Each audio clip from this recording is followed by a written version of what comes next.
เจอ13ไอ้เฮียกูมา2 ปีเลยไม่เจอสตีนเลยเฮียออกมาหน่อยดิ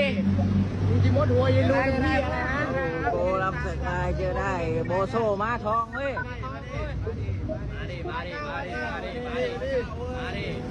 โกอยู่ไหนโกมาหน่อยโกมาหน่อยโกกับจ้อยมาทองตรงสร้างครับ จ้อยจะโดนเราไม่กล้าเก็บไปเลยไอ้เหี้ยมึงจะตายนัดไม่นัดมึงวิ่งทำไมไอ้สัตว์อันนี้ก็คือกลุ่มแรงงานลาวที่มาทำงานในเมืองไทย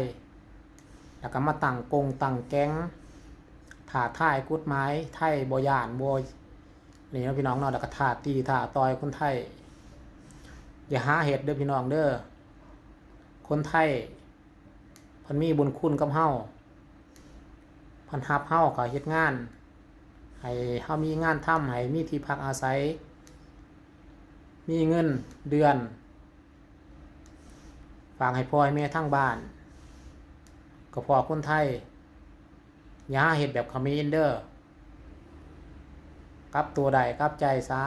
กลับเหนือกลับใจซะเป็นคนดีช่วยเหลือสังคมอยู่ประเทศไทยเฮาควรจะเคารพกฎหมายไทยเคารพคนไทยคนไทยเป็นนับถือ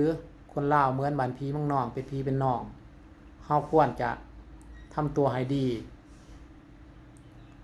เคารพคนไทยอย่าทำให้คนไทยเดือดร้อนซ้ำนี่คนไทยเพิ่นบ่ถือหยังเพิ่นบ่หวังหยังหลายหรอกขอให้เฮาซื่อสัตย์ตั้งใจเฮ็ดงานทำนั้นก็พอ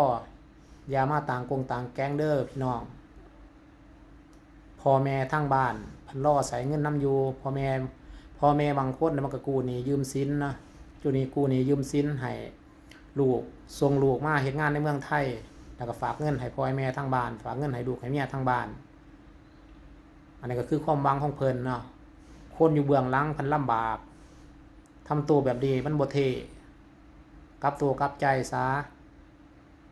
มันบ่ดีดอกเฮ็ดแบบนี้นะอย่าทำตัวแบบเขมรเห็นบ่เขมรเฮ็ดงานอยู่ประเทศไทยก็บ่ได้เพิ่นบ่คนไทยเพิ่นบ่ต่อวีซ่าให้ก็เพราะเขมรทำตัวเองคนไทยใจดีให้เฮ็ดงานให้งานทำให้มีงานเฮ็ดฝากเงินกลับบ้านแต่สุดท้ายมากอะกินบนเลื่อนขี่บนหลังคาเนาะสุดท้ายมากคนไทยก็บ่ต่อวีซ่าให้ไล่กลับบ้านเบิดเลยบางคนก็ห้องก็ให้บางคนก็รักมากคนไทยก็บ่รับนายจ้างไทยบ่รับเขมรเพราะว่าเขมรนิสัยบ่ดีแต่คนลาวเฮาก็อย่าทำตัวเหมือนเขมรพี่น้องเนาะเป็นคนดีซะกลับตัวเป็นคนดีซะถ้าเดินทางผิดอยู่ถ้าหูอยู่กับกลับตัวเป็นคนดีซะโอเคพี่น้อง